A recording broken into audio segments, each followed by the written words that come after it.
Hi, everybody. Recruiting Animal here on June 1st, 2022. Last week, I said it was 2025, and no one corrected me. Okay. So we've got Randy Deutcher here, Randall Deutcher the second. It's like he's a king or something, but I almost said Randall Deutcher the third, because that's what comes to mind. Why are you called Randy Deutcher, Randall Deutcher the second? Is your dad also Randall Deutcher? He is, as is my son, who's the third. Really? So why don't they call you Junior instead of the third or the second?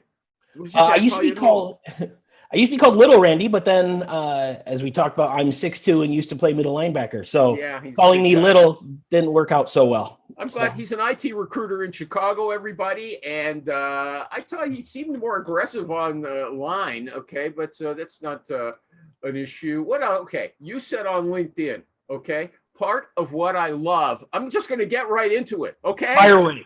Because we've been talking here for a while already. I was just waiting for someone to show up. Ivan's too busy. He's here, but he's not coming on. So I'm going to handle it myself. Well, I think my camera's placed wrongly. It looks like I'm looking over there or something like that. Okay, Randy, get ready. Okay. You said on LinkedIn, part of what I love about this job is that I get to network and speak to other thought leaders in the industry. Okay. So there's kind of an assumption there that he's a thought leader. Thought leader's a dirty word on this show. So I got to know what he means. And then I told him I saw Neil Coca posted about a conversation he had with you. And he said, I don't know Neil Coca. Okay. And that you replied to him. Don't you remember? You actually replied. You said, you're really surprised that, you're not already tired of being right all the time. I guess maybe that's what a thought leader is. Someone who's so full of himself that his commonplace remarks on LinkedIn, he thinks it's no words of genius. What's a thought leader, and which thought leaders do you get to interact with that you're so happy about? Sure. Thought leader for me is just someone that can look at this industry in different ways. Certainly, I knew the way I be vague, everybody. Concrete.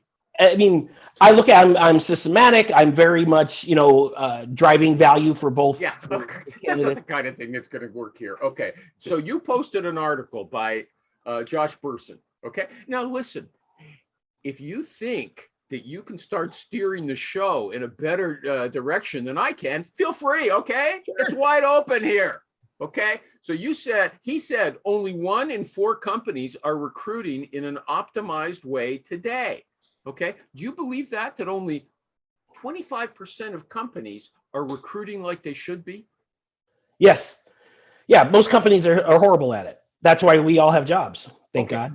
Okay, why? Now he said something that surprised me. He said companies are still comfortable with the post and pray model. They buy a job ad, they put their jobs on Indeed and LinkedIn or some other job board, and then he says they promote their pay and benefits and allegedly fantastic work experience, but that's not good enough. Is that what you think as well? Is that the problem, that they are posting and praying? Absolutely. Yeah. Don't they read the groups? I mean, nobody. I've got 13,000 active people, members. That's what Facebook tells me on my Facebook group. Don't they read? Are they not on these groups? Reading, knowing, and actually doing something about it are 3 very different things. And you know that, being in this industry. I don't know. I've never worked inside a corporation. Are these guys dummies? I can't believe it. They're just advertising, and they believe what they're being sold by the big job boards, things like that. HR is telling them, hey, everything's going great. Maybe it's the way the company works. They hire these people. I told you before the show that Maureen said these people, when she used to tell people about sourcing, they didn't even know what LinkedIn was because the companies didn't give them a chance to discover anything. They just wanted them to sort resumes that came in from applicants. Is it the company's fault, or is it the individual recruiter's fault that they're according to Josh Burson, they're so ineffective? I didn't want to say ignorant. Maybe they know better and they're not allowed to do anything better. Well, I mean, we can only use the tools that we're given, right? I mean, we're not all like Ewan, who can go out and build his own ATS, especially for corporate roles. And being a decade in RPO, I can only use the tools that I'm giving. Now, as a thought leader, let's go back to that term, as someone that says, I'm going to look at it and go, hey, listen, what you're investing in and these tools, what you're doing isn't working. That's why I'm here. So let me give you some suggestions that I've seen that have worked better. And sourcing, active engagement, more proactive instead of just reactive techniques that will bring. Okay, hold on. You and Neil Coca, who you claim not to know, were discussing this. Sorry, I know you. You were discussing this, and it was about why recruiters are undervalued. And one of the people, they're undervalued, but he listed 4 people, and one of them was hiring managers, right? They're so stupid that when you give them a good, face it, you give them a good candidate, and they'll go, get me a few more like this. When you busted your ass trying to find one, okay? And so you run out wasting time if you do it, okay? And in the meantime, you lose the good person you had. They're idiots, okay? So you're saying you can go into a company and you say, look, buddy or ma'am, this is outrageous what you want me to do here. We're going to do it this way or not at all. Is that what you're talking about? How do you handle that?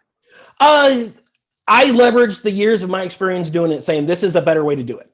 And I give them hard data why. Yeah, I had a hiring manager at a client this week push back on a vendor manager that didn't have any financial auditing experience. Yeah, let's tell this story though. He's got a startup, right? And they're looking for someone to build from scratch and then manage their vendor management system. Tell people what a vendor management system is. Just the group that reaches out to providers, third parties, vendors, and will set up contracts. If you're a recruiter, you have to go through this vendor manager. Yep. You don't work directly with the hiring manager. Okay. Right. Procurement. So this person knew all about service level agreements and key productivity or indicators, the KPIs. But they wanted somebody who knew how to do a financial audit on a potential partner, right? Yep. And you were shocked. Have you ever, why were you shocked? Have you ever worked on this kind of position before? I have filled vendor managers, absolutely. And I've never had one, whenever I've heard audit for a vendor manager, you're usually auditing the vendor, their performance. You're setting up scorecards and things along that. You're never actually cracking into the financial books and going, hey, your EBITDA isn't strong enough. It's just not. That's why you have an auditing group or a finance group. It's just one of those things, and we all get it, right? Of a hiring manager, asks for something that just doesn't even make any sense. I always like to say.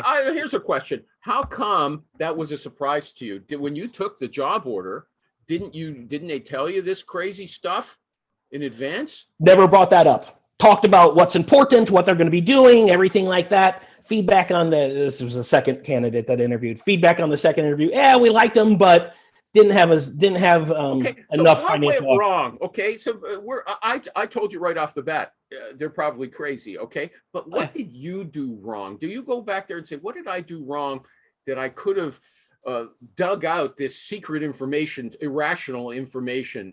Could you say, is there something dummy that you're not telling me? Okay, I something about you that's making me feel I want you to divulge everything that's in your mind, because I have a feeling there's something secret there. Okay, yeah, is that what you should have done? They took you by surprise. Okay, yeah, it's as if you were going through a green light and someone hit you from the side. Right. If it's plausible, yeah, I'll go back and go, hey, should I have covered that more? If it's not plausible like this, I'm like, you're just not sure what you're doing. Okay. So when you went back to this hiring manager, were you? I mean, you're a big man. I think you have something. You seem friendly, okay, but that you somehow use your imposing physical status to intimidate people. Did you do that and say, look, I want you to understand something. You're making a big mistake here. First of all, you didn't tell me about it. Secondly, it's outrageous, and nobody looks for people like that. How did you handle that? I told them that that is not a combination of skills that you're going to find. That you don't want your vendor manager to do financial audits because that's not their area of expertise, and explained how that's going to create a liability for the organization. And two, the last one I did is I don't like to tell people that they're wrong. I like to give them breadcrumbs and let them figure it out on their own. So I asked them, said, okay, so let me, and I love doing this with hiring managers when I get crazy feedback like that. Say, okay, well, tell me what they answered during the interview and why you thought that was a bad answer. And 9 times out of 10, when I ask that question, the hiring manager does this. I don't know what they said. Well, that's a problem then, because if you don't remember what they said during an interview, why is it not a fit? So I'll make him a scorecard and we'll go from there. And you're frozen, I believe. No, you're not. I'm not okay. frozen. I'm just You're entranced by what you're saying. I'm listening intently. I got the impression this guy's a thought leader. You know, Rich Rosen posted on Facebook that if you hang around with 5 rich guys, you know, thought leaders, you're going to become a thought leader as well. And I said, Rich, I hang around with you and I'm not a thought leader. I'm not a millionaire. Okay, so it's got to get through that big ass hat. I thought I don't have enough. I don't have enough people. But here I got a self-declared thought leader, someone who says right on the first thing. I've got a whole list of things that he says about himself on LinkedIn. First thing he says is, "I'm an excellent recruiter." Okay, so I am just listening. I want to soak it in. I want to come away transformed. There you go. Well, and what I did with that hiring manager, I'm going to make you a scorecard so that we can go over the questions you ask and you can write down the answers. It'll make you a better hiring manager, a better interviewer. Like someone like Ivan, I think Ivan tries, and there's lots of recruiters you'll see, they say they try to coach these people in advance. They don't wait for them to screw up. And you're a guy who must have had experience already. How come you don't do that?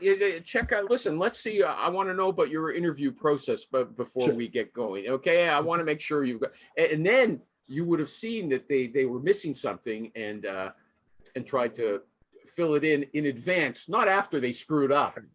Well, much to most people's dismay, I'm asking. They are fair questions. Much to most people's dismay, I'm not actually a confrontational person. So I'll let someone prove to me that they don't know what they're doing, as opposed everybody, to this guy's confrontational in print. Okay, he's a keyboard tough guy. Okay, I was shocked when I started talking to him here. Okay, because I'd seen all his remarks and comments on the Recruiting Animal Show on YouTube, and they were a little sharper than what he's coming across here now. Okay, different personas. So what did you say to this guy? I'm going to give you a scorecard. Right. Okay, that was it. And he said, scorecard. He said, okay. What about that candidate? Did you get him to change his mind? Not yet. We haven't done the scorecard yet. So his boss was out of town over for the holiday. We're going to have a call tomorrow. Let me ask you a question, though. It doesn't seem totally irrational to me if you're having a strategic long-term partnership with a supplier, okay, to make sure that company is financially stable and well-run. You're saying that's irrelevant. No, I'm not saying that at all. I'm saying having the vendor manager do the audit is. Well, who should you hire to do it? An accountant? Your finance group. Okay. You have a CFO. Did you tell him? Yeah. Mm-hmm. Okay. And what did they? But didn't you lose the like what? I don't know what you told to the candidate. Did you say these idiots are rejecting you because of this a stupid demand they didn't even mention to me? That would, if I was a candidate, I'd say I don't want to go to this company. If every time I heard a no, I just called the candidate back and said you got rejected, I wouldn't be where, we wouldn't, none of us would be very effective recruiters. You got to give me a good reason on why it's a no. And the fact that he doesn't have enough financial experience isn't a good enough reason. So that's why I'm talking something different now. I'm saying, what did you take back to the candidate? I mean, did you tell them how stupid the hiring manager is there? I told him we got mixed feedback and that I'm talking to his boss tomorrow. Okay, so you didn't say candidate. They're asking, they're very iffy about you because you don't have something that you shouldn't have. They're asking for some unreasonable demands. Once I heard that, unless I was desperate for a job, I wouldn't want to go there. If you have to talk sense to them, that means what's going to happen when I'm there? I'm going to have to talk sense to them. And I'm going to be stuck. It's not like, let me ask you, Rich Rosen, I'm sorry he's not here because he's complained to me that I've made him seem different than he really is, which I don't believe, okay? But, he says, if a client is hard to deal with, if they're unreasonable, walk away. Now, are you RPO embedded in that company right now, or could you walk away if you wanted to? I'm embedded, so I don't have that luxury. I don't disagree with Rich. When I have fired clients in the past, in this spot, I don't have that luxury. So, okay. But what would these guys be? If you've got 3 red flags and they're out, or three strikes and they're out, they've made one strike, or is this just one strike? This isn't, no, I try not to, unless they do something against my ethics and morals, or they do something just so stupid it's irredeemable. Part of what I do for RPO is I help companies get better at hiring. That includes training hiring managers. So I'm not, it's not uncommon for someone to come back with just stupid feedback and have to have me go, okay, let's sit down and let's work through this, which is also why I don't reject the candidate, because I know that it's not a no. Hiring manager, the person that interviewed him, he thinks it's a no right now. Okay, I'm ready to move on. I'm ready He doesn't to move know as much on. as I do. Let's put it that way. To be fair, to be honest. This woman, hold on. Is there some issue, if you've got a burning issue that you want to discuss? And because you know what, on LinkedIn, you got to go to this guy's page. He's got tons of people giving him recommendations, like they're praising him to the sky, like he's a god. Okay, and he's very good apparently at he's a great leader. He rolls up his sleeves, they say, and he teaches junior. He loves teaching people. Okay, so I can't remember why I gave that introduction, but you liked this. Okay, somebody posted. She said, I've been interviewing people for almost 2 decades, and I've never had anyone mention their therapist in an interview until last week. 3 candidates said, I talked to my therapist about this. And the recruiter said, I love what this says about our changing view of mental health. You think candidates should talk to recruiters about their therapist, or only if it doesn't seem so bad? I think that it's important that we normalize people talking to therapists. I mean, full disclosure, my wife and I, we go to a couples therapy, and to help learn how to communicate, we learn tools that we didn't learn any other way. Yeah. I'm all about learning things. If there's something that I can do better, talk to my wife, talk to hiring managers, candidates, whatever it is, all for it. I think the more that we discuss it, the more we say, hey, it's okay. Now, there's a big difference between that and telling someone in an interview going, sorry, I wasn't listening. I was listening to the voices in my head. That's probably a different thing. But, there's fine. I just want to tell you, there was a fascinating article in the New York Times last week or 2 weeks ago about people who unfortunately have those voices. What a terrible life, to go through it. First of all, you got people treating them badly because they're odd, and secondly, they have to live with it even when they're treated nicely. So it's quite a trial. I just have to remark, I don't know how I could manage something like that. So you think it's not bad as long as it's not for something scary? Okay. I was talking to my therapist, and she said that I should make I statements instead of you statements. That's good. It shows that you're learning communication skills. That's right. Okay. In my experience, I can't say that counselors are necessarily the most brilliant people around, but I'm glad that they're working for you. Okay. We all have different skill sets. You said, yeah. Well, you know how people say, very few recruiters are good. I think we'll get to that with you. I'd say probably very few therapists are good as well. And if there's you can't even say there's always a low barrier. Some of those psychiatrists have like 100 designations behind their name, and they're morons. Okay, sorry, people. You're going to think I'm a crank for saying that, but I can tell you some stories. They're unbelievable. Okay. Anyway, you said regarding counteroffers, when it goes south, it's often how you asked, not that you did ask. So I think you mean that at the beginning of the relationship, look at here, the man himself. We've got a self-declared thought leader here, Rich. Oh, I love thought leaders. Deutcher. And I told him, too bad you're not here. Then he could talk to another one. And I also said, if I'm going by your rule, you talk to 5 rich thought leaders, you're going to be a rich thought leader as well. Well, now I got 2 on right here. I only need 3 more. Okay. That could be you. That could be you. You could, you're ready to. I'm not a thought leader, and I'm not $1 million guy like you. Okay, but you know what? Let's just step back. Sorry, people are going to get bored with me, but Rich, he's working with a startup. And is it okay if Ernie's here too? I got 3. Okay, and Ivan's in the background. Okay, I'm going to go back a second. He's working with a startup, just like you work with startups, and they wanted him to hire somebody to build a vendor management program and run it. Okay. He found a very good candidate. Very good candidate. Okay. And they interview her or him, and they come back to him.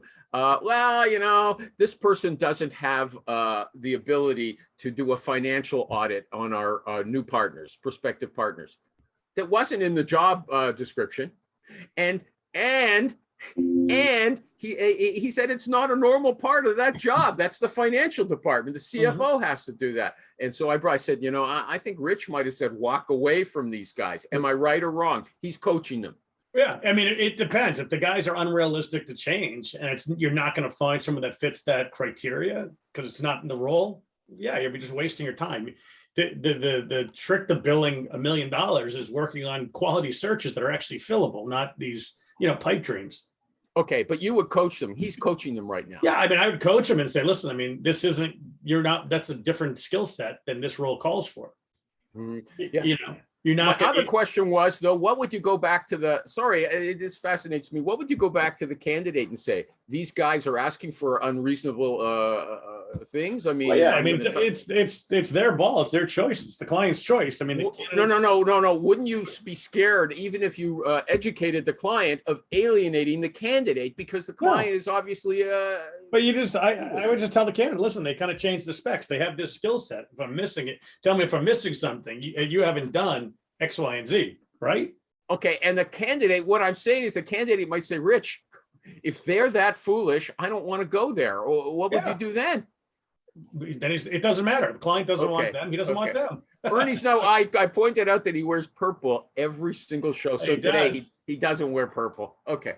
A little purple in there. He's got a little purple. It's black. You gotta fix it though. Okay. So coming back to Randy Deutcher. Want to spell your last name if people want to find you online? Sure. DEUTSCHER.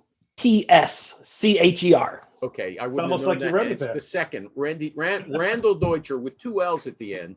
And you do you have a website or just your LinkedIn? I don't. I'm just a working stiff. No, you don't need a website.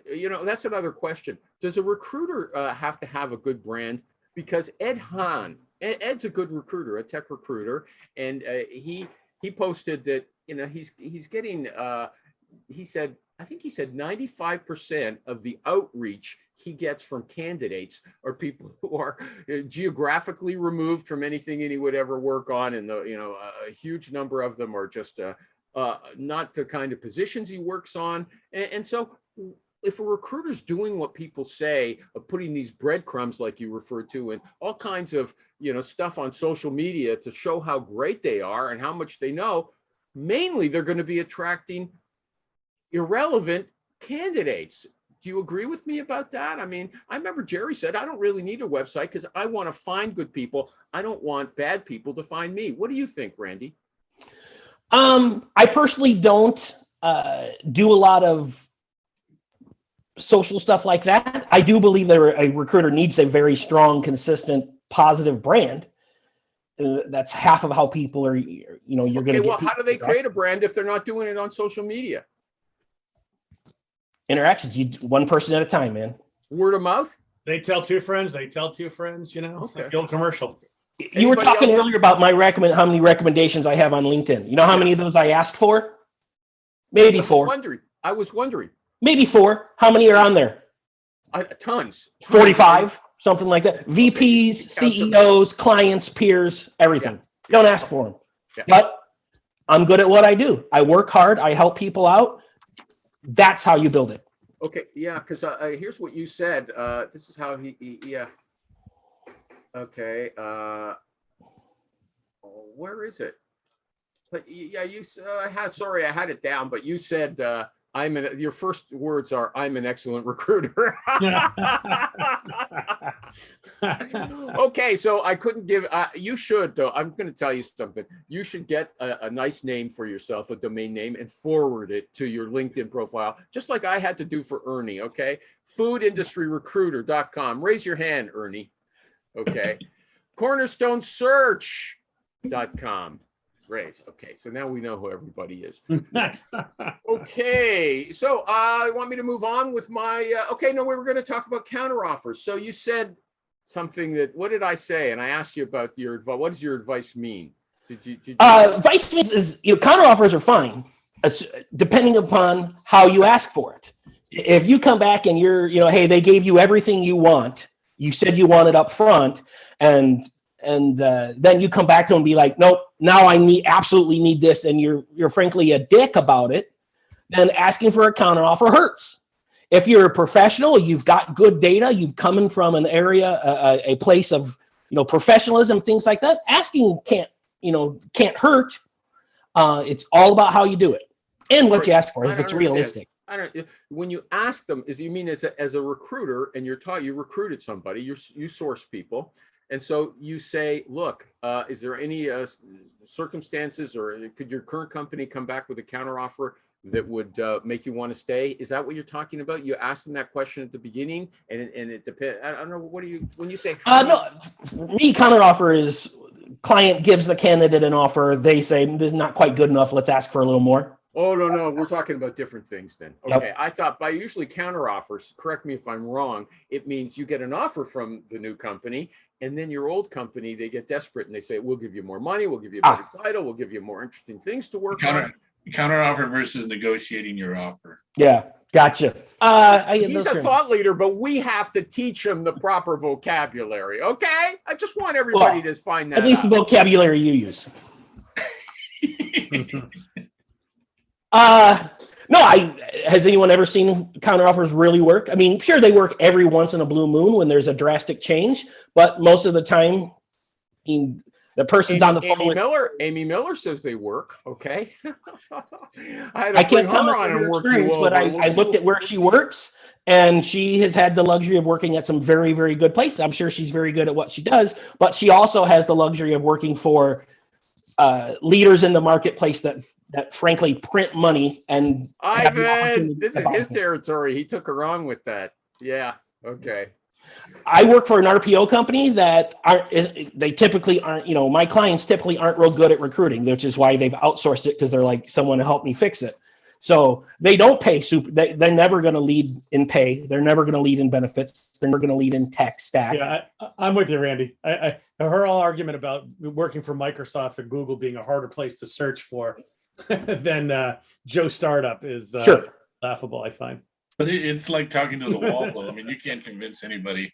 No, Doing exactly. what you're doing, so you just sort of every place is hard. I mean, every place is hard. They all have their own challenges, but you can't tell me if you ask 10 people, do you want to go work at Microsoft? Do you want to go to work at, Joe's, baitandtackle.com? I mean, right. Come on, we're using PHP. Oh, hold on. Exactly. Hey, would you like to work? Would you like to help build the next generation of cloud technology? Yeah. I don't know. For the same money and for, for $50K less, huh? Yeah, but you get the equity, so you're good. Right. Pay you night crawlers. Yeah. Okay, Randy Deutcher said, I always refer to Glassdoor and other outlets like that as rant sites. Rant sites. R-A-N-T. Everyone should take them with a grain of salt, big enough to choke a horse. Yep. Do candidates ever come to you and say, look, I read this because I read the article, the career coach said I should check the company out there and it wasn't very good? What do you say? All the time. I exactly that. I refer to those as rant sites. There's no sort of truth telling there. It's all one-sided. And is there a grain of truth in there? Maybe. It's that person's truth. Doesn't necessarily mean it's your person's truth. Usually when someone puts on something on there, it's because they're no longer with the company and they've got an axe to grind. So I used to talk to one of the startups I worked with was a data sciences startup. Sat right next to a PhD data scientist that traveled all around and talked about. I said, I asked him one day, what is the biggest challenge facing data science as an industry? His answer was, we're not skeptical enough. What do you mean by that? Is our field doesn't do enough questioning of where the data is coming from to make sense. And my question to him was, well, if that's the case, if a data scientist isn't skeptical enough, what does that say about our culture right now? He's like, it's not good. So we're not skeptical enough about where our data is coming from, where our information is coming from. Okay, and you actually say that to candidates, and they believe you. They don't think you're. I don't know if they believe me or not. I say that to candidates, but they do. Company, so no, I don't have a conflict of interest when I tell you to ignore everything, all the bad stuff you read about it on Glassdoor. Right? If it's true, I absolutely. I always tell people I'm transparent to a fault. If it's true, I'll be like, yeah, that manager. I don't work with him, but absolutely true. And no job is perfect. It all has warts. It all has some good stuff and bad stuff. Our job is to find the people that align, that have a blind spot in the wart that the company has. Of, oh yeah, my boss takes time off all the time. Well, find a candidate that doesn't want to be micromanaged. Okay, I think the other guys here right now, they would agree with you about Glassdoor. It's not reliable. It's not accountable. But I've never heard anybody say, yeah, I'm going to tell them this is bad stuff you read there. That's true. Rich, are you with them on that? Yeah, I know. I tell them the same thing. I'm like, that's great. You don't know. It's pretty much what Randy said is a spot on answer. I mean, who knows what their story was? Maybe the guy. Yeah, but he dragged it out with that PhD data science guy. Yeah. Okay, that, if I was editing the show, I would cut that out. Exactly. No, but at the end of the day, it's a one-sided rant. It's a great way to put it. And who knows what the reason, why they were fired, why they left. So you don't mind job hoppers, Randy? You want me to read back what you said? When I interview someone with some short tenures, I'm not overly concerned as long as the person can talk about why it wasn't a fit and what they learned. Yep. Example. And I'm part of that. I've got a couple of roles in a row that were 8 to 11 months. So, but what did you learn from it? Why did you leave? What were the situations? Give me an example. Does anything come to mind? Company got bought. Culture completely changed. Uh-huh. One role, I'll use it personally. One role I didn't stick around for. They promoted, it was play on the old boys network. They promoted someone that had no experience to my manager because she was in yoga class with the VP. Sweet. Reported to her, no idea what she was doing, constantly fought. I'm like, I'm not going to learn anything here. I'm not going to be able to be successful with someone that doesn't understand what I do. I left. Mm-hmm. So if people have good reasons like that, and I also said further, hey, if it's like many in a row and it's always, hey, the boss was an asshole, then that's probably you want to dig a little further. And maybe, I would say as a candidate, maybe you'd better start asking some better questions during the interview phase. If you manage to find yourself working for an a-hole 5 times in a row, you're not doing a very good job of vetting it, now, Rich, or you're the a-hole and people keep firing you. Okay, as long as Rich is here, I'll ask it. Rich had a nice young guy. He came on the show once. He was working. Is it okay if I talk about that, Rich? Yeah, sure. Okay. Because I know that you're sensitive about how I represent you. Okay. I make you seem tougher than you are. And just like I thought this guy was way tougher than he is. Okay. He comes a nice guy with shoulders and they just happen to be this big. Okay. So he had a guy who's got a law degree and he brought him aboard. And not only what impressed me, that person was willing to grind out the calls. Okay. So that's very impressive. Most people, that's what they can't do, but it didn't work out because if I remember correctly, he didn't have any flair in his delivery. Is that what you would say? Is that fair, Rich? Yeah, he was busy, not productive, because he didn't have that. Stand a little closer to the mic. There's people who want to hear what you're saying. Okay. Excuse me. Yeah, no, he didn't have that little. He didn't have the. He just didn't have that little. Switch to go into a sales mode where you sound excited just without sounding like you're, trying to hook up at a bar. Okay. The reason I asked you is because Randy, people, just like he said, at all levels of the organization, people he supervised, they say he's a great trainer, a great teacher for recruiters. Okay. What would you advise Rich? Or maybe some people just don't have a spark. Is that what you would say there? We're giving you too little information to go on, Randy? One, I would never presume to give Rich, Super Rich, any advice ever. Two, and yeah, I'm notoriously hard on recruiting candidates because if you don't impress me right away, you're out. because you do have to have that spark. I mean, there is something, you have to have that thick skin. You have to be willing to pick up the phone. Recruiters out there, pick up the goddamn phone. You can't do email and text. I mean, at some point, you're going to need to build a human relationship.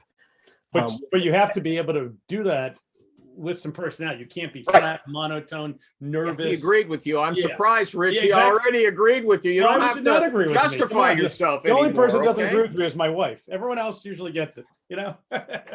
Okay. So that's what when you're interviewing these recruiters, that's something you look for, their personality. There's a certain element that, and you don't believe it can be trained. If they're sort of flat, a flat monotone type, they're not someone you'd want on your team. You can train an okay recruiter. You can build an okay recruiter. You can't build or train a great recruiter. Okay. Do you think, though, let me ask you a question. Do you think you can train someone who doesn't have, like this kid, for instance? He was a great kid, really nice guy, worked hard, came from an inside sales background, came from a legal background, thought to be a rock star. And, but he played a great candidate. If he did role play, he'd be a great candidate on the phone. Recruiter, though, he couldn't make the switch.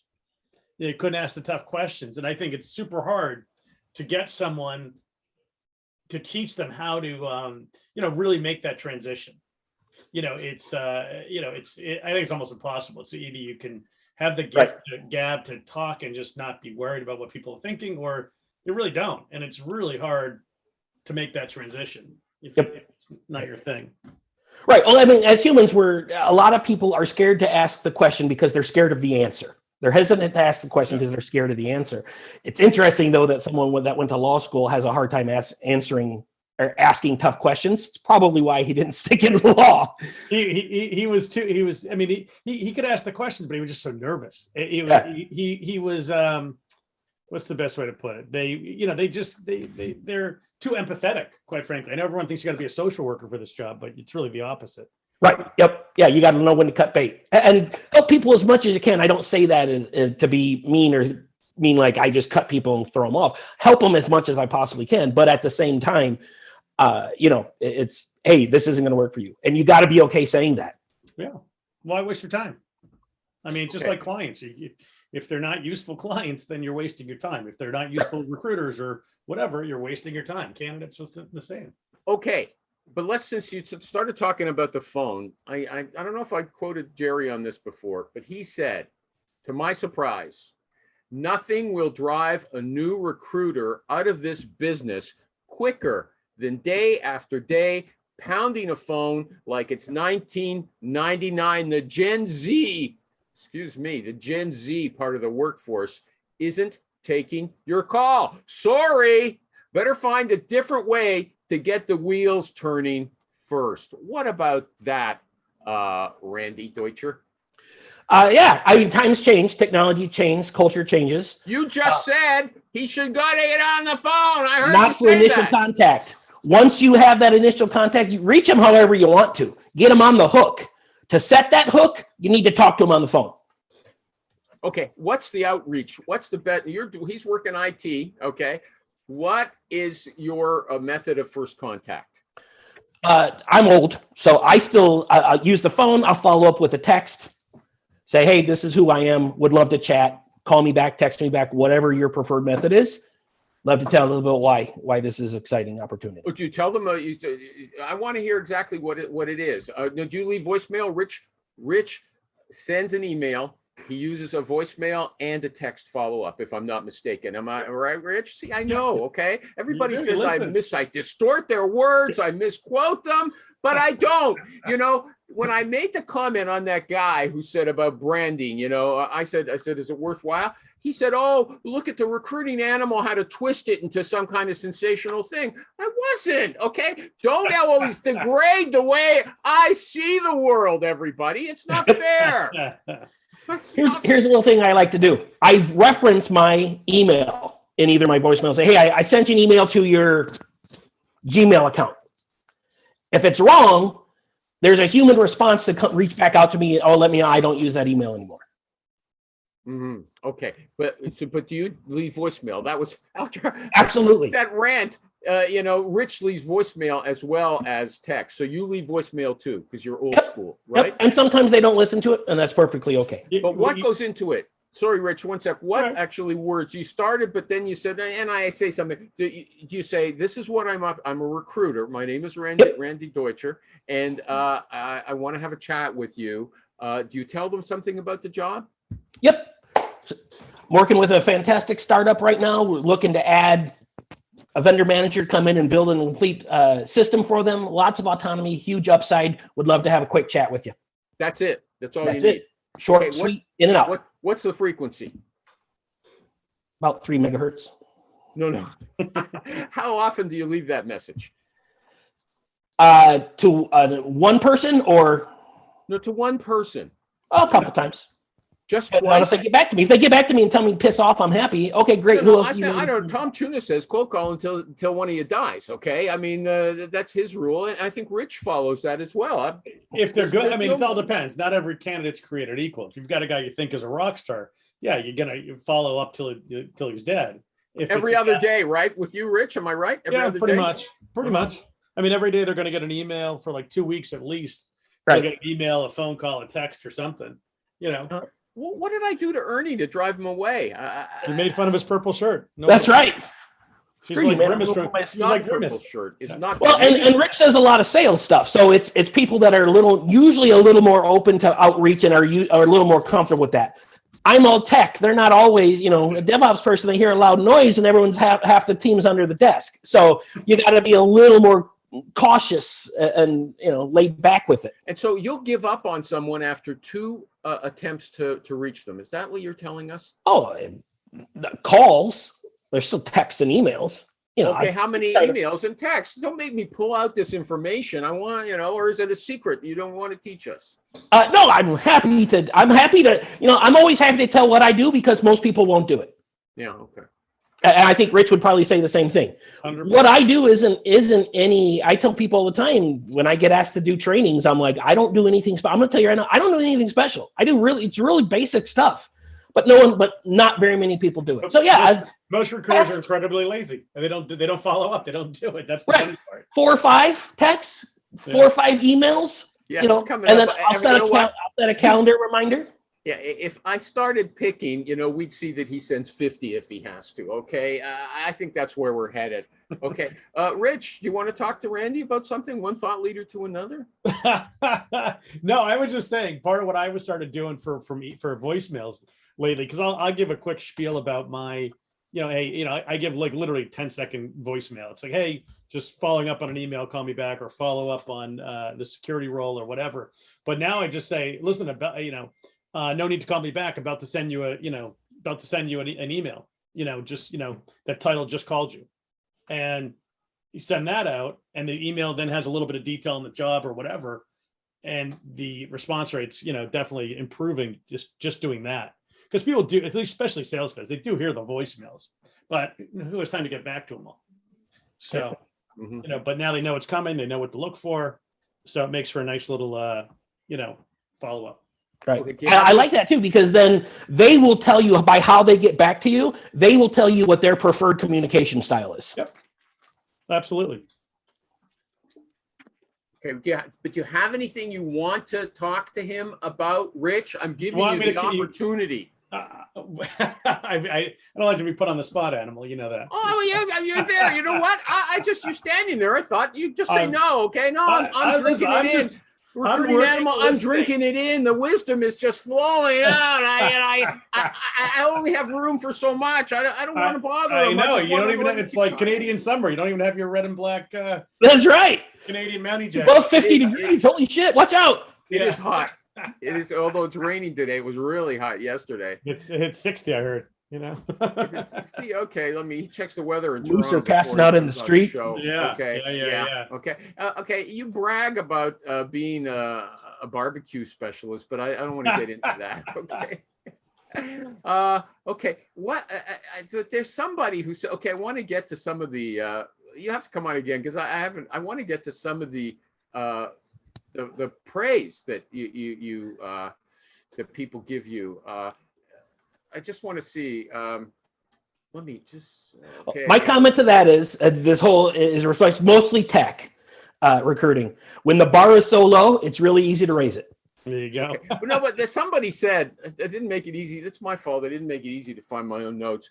The guy said, you've got so much technical knowledge that you know how to find people and quiz them to, see if they've got what is really needed, something that most recruiters can't do. And most recruiters say, I don't need to be able to do it. I don't need to know all that stuff. I can just get someone on the phone and say, look, I don't understand. Hey, what Randy, I'm I don't know recruiting where for." Adam's going with this. Do you work by yourself, or do you work in a company, or where do I you work for a company. Gotcha. Animal, remember the short and sweet. Short and sweet. Short and sweet what? My questions? I can't find my notes. I'm trying to make it up, okay? That's why I wanted you to talk to him for a few minutes so I could look, but this is much more look at fun. what I was getting into. Buying time. This is much more fun this way. Okay, well, look, here, I'll give you something, another. You were asking about, I'll help you out because you asked me before. You asked about the technical thing of a lot of my recommendations say, hey, he brings something to the table that most recruiters don't be able to talk about the technical stuff. Yes, I went to school for computer engineering for about 3 years before I realized that it wasn't for me. Technical background. Do I think it's required? No. Has it made my job 100 times easier? Absolutely. Yeah, okay. He has a deep technical understanding of IT, okay? That wasn't the one I wanted.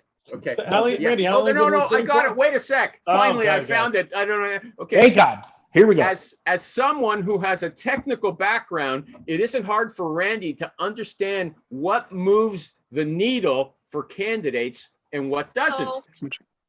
Yeah, hold on a sec. This provides him the You give me ability. some prize. This provides him the ability to prize for his workout. let me finish now that I finally found it. This gives him the ability to connect with candidates in a way that most recruiters cannot. Okay, so you have technical know-how that wins their trust. Is that what you're saying? Yep. Do you agree with his praise for you? Is that right? I filled a lot of roles for that dude. Yep. Okay, so hold on a second. That means that people who don't have his technical understanding, they don't have the same ability to engage candidates. If you don't have technical ability, you're not going to be a super recruiter. You're not going to be a great recruiter. Is that what you're saying? No, I mean, we all have our different niches. We all have our different ways of way to approach stuff. What makes one person successful won't work for everyone. That's a cop-out. What are you trying to make me dizzy there? But it's helpful. The fact that you can actually understand the technical mumbo jumbo is a whole lot more helpful than if you didn't. And the biggest part with that, and the guy praises him and says because he's got this knowledge, and he said he's bragging that he got educated, okay? And so the guy says he can do what other recruiters can't, and he says, yeah, I agree with what he said. So then I say, so does that mean the other recruiters who don't have your background are not really going to be super recruiters? They're not going to be great recruiters? Well, I wasn't saying that. That's exactly what they were both saying. Okay. Doesn't mean they're not good. It means I'm better. He's being humble. Yeah. I will tell you, I have made a lot of money picking up recs that have been open for 180 days and filling them in less than 45. Made a lot of money. When you said you work for a company, do you work for like a firm, or do you work for like a recruiting firm, or like a actual software company? I work. I've done both agency and I'm in RPO right now. So I work for a consulting company that's all recruiters. We do, and I work for the RPO division. So why don't you just go work for yourself, make real money? I don't want to. Honestly, I don't want to do all the sales bullshit. I'm happy working with these. I think you've got what Rich says. When you get on the phone and make a presentation, you've got to make sure that you put some energy into your voice. You know what? He's got it. It's the way he talks I had to turn naturally. my speakers down. He's going to blow my speakers out. I get that a lot. You got plenty. I do too. You got plenty of energy. But honestly, the recruiting call is the same as the client call. And once you start doing this for a couple of years, you don't have to make that many job calls because they just start coming to you if you do a good job. Yep. So, I'm also a sole provider for a family of 4, so benefits and things. You know what? You don't have to justify yourself to Rich Rosen. Okay, hey, I'm just saying. Rich Rosen lives his own life. This suits him. Okay. I'm not saying. Hey, listen, I'm not saying. Rich has a lot of time to work out and everything like that. So hey, I'm just trying to better his life, and we got to bet. The saying of risk nothing, risk everything is a great saying because people that are good at this job should be on their own. They should be making a lot more money. I You know, kind of the agree clients with don't care you, about but your there firm. must, we don't know this guy. We just met him, okay? Hey, So listen, but I- this is the business world. You got to get, understand. I gotta get take action. You know what? I want someone to criticize me. I did a lot of good research before the show, and now I can't. But I can't. I'm not going through everything in order, so I can't find the stuff I want. He calls himself I feel like we're on a walk the with kill a it, partner. or what do you call yourself on LinkedIn? The kill it or leave it recruiter? Kill it or fill it. Kill it or fill it. He says when people can't fill a job, they call him in. And see, even though his specialty is IT, it could be any kind of position and he'll fill it. How do you do that? Or kill it. Well, okay, you mean you'll walk away from it as well? What you're looking for makes sense. Is it out and prevalent in the market? Can you pay for that skill? If not all of those are yeses, kill it. You're not going to fill it. The market is telling you that person doesn't exist. Let's change what you have, and then I will personally go out and find candidates for you. Is that Ivan talking in the Yeah, background? Ivan is. Yeah, we're on a walk in the Swedish Park over there, wherever it is. Turn off your video. It's driving me crazy. Okay, I'll give you his ad. It's like the Clang.so. Swedish Blair Witch. What are you doing there? Lang. He's a great recruiter. Nice guy. He's clearly not working. That's what he's doing. making a fool of himself today, but normally he's just fine. Okay. And he's an IT recruiter who built his own applicant tracking system. It's called KLANG.so. Our guest before the show started today, he tried to nitpick about how it was built. And I guess I had a feeling it made Ivan uncomfortable, but that was fair. It was a fair question, Randy. I don't mind that. So you're a kill it or leave it. But you know what? We don't have that much time. I'm just wondering how, when other people can't fill a job and you'll take any position and fill it for people, essentially. Is that what you say? Yep, mostly in tech, but yeah. Wow. Rich, do you have anything that I should ask him about that? About you being a generalist? No, he's not a generalist, but Well, he if could you're- take no, on. he is a generalist. He can fill things that other people, even if they're specializing in that Every field. recruiter says that. Reality is if you either work on stuff or you don't work on stuff. You got to be focused. These generalists. I only know one guy that's a generalist that actually makes a ton of money. Who's that? But again, you got different priority. If you're all about working for someone else and not making a ton of money, it's a different focus. Okay, Rich is putting you down a little, just a little. I'm not putting okay? it down at all. I didn't take it as that. focus. It's a different focus. Risk mitigation. Last 5 minutes, what should we talk about? I got tons of stuff, even though I can't find it when I need it. But is there something? You left it at that restaurant I sent you in Toronto. Just yeah, I'm not going to restaurants. I don't play cards. I'm still living in a full COVID world. It's COVID is rampant here now that all the restrictions have been lifted. Yeah. Just enough people are vaccinated that they're not dying. Okay, so everybody thinks it's now it's over. the flu. Why, have you had it, Rich? Yeah. Oh, you haven't. What about Yeah. you, Randy? You too? Nope. Okay, me neither, and I don't want to get it. I'm not as strong. Look at these two guys. I'm not strong like them. That's why I normally wear a jacket. I want you to think I have big shoulders or something. Okay. Okay, what should we talk about? Okay, trust your gut. If it feels off, it is. I got questions for you. How about your go-to questions when you're screening people? Like you do mostly tech guys, engineers, programmers, that stuff. Yep. So I mean, like, what are the go-to questions, the standard questions that you ask when you are, screening someone? Hey, is this guy good or bad? Before they, go to fit all the other tech skills, assuming they if doing like developer stuff like that, what's your favorite open source tool and why? Tell me about a time you had to do a tool selection. Why did you decide the tool? What did you learn from it? Would you make the same decision again? And they can remember that time, or are you betting on it that this kind of thing happens again and again, and that's why it's top of mind for them? Well, I mean, if it's go ahead. What's your favorite tool to use? If you don't know that, then you're not getting in the door. No. You said you remember a time when you had to do this, and then a tool selection, right? And sometimes they don't. Sometimes they don't. If it's a senior role, then that person is not going to work. I don't typically work on a ton of junior stuff because of just where I'm at. We have. There was one thing I wanted to, just before we finished my final question, and remember we talked about therapists, and this kind of came. Okay, While you're looking, let me. I'll tell Rich and I completely just forgot what I was going to say. I think one of the big things is, and it works for sales, it works for everything.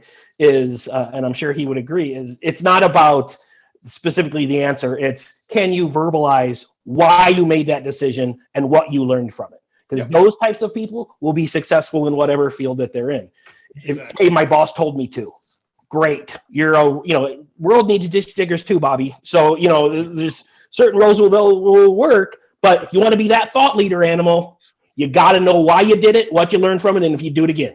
This is like, Rich, you weren't here when we were talking about therapists, but this is turning into that kind of thing where the person's revealing their dark side. Well, that's what a good recruiter does. At the very end. Okay, well, that's it. That's a good segue. Here's what I wanted to say. In the early stages of a happy relationship, couples tend to focus on areas of similarity and let the differences slide.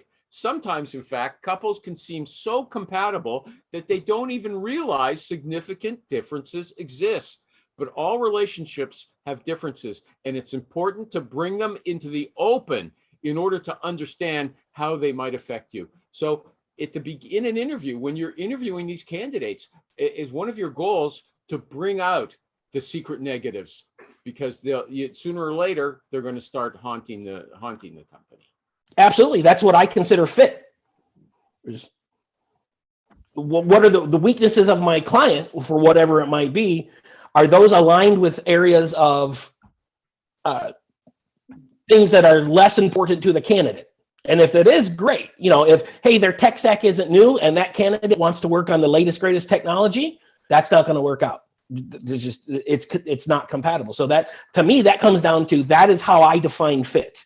It's real easy to say, the facial stuff works. What we have to get to really determine fit is we got to get to that ugly part. We got to get to those differences and flesh those out. We got to cauterize those. You leaving, Rich? I got to hop. Yeah. Enjoy, Okay, guys. Nice to meet you, sir. Thanks, Randy. See you, We'll sign off in a sec. Thank you, Rich, for coming. I enjoyed having you here. Enjoy. Super Rich. Okay, you know what? We'll have to get to that another time. We're out of That's time. right. But you might want to come on again because you're a good guest. You enjoy it. So, Randall Deutcher, do you have any final messages? No, you said my name right, so that's the kudos to you. I keep saying the third, but that's your son, and I don't think how old is he? 14. 14. No, I don't want him on the show. No. Okay. And Unless you're going to talk about video games, there's no need to have him here. Clang.so and Ernie, who disappeared without saying goodbye. I hurt my feelings. See you later.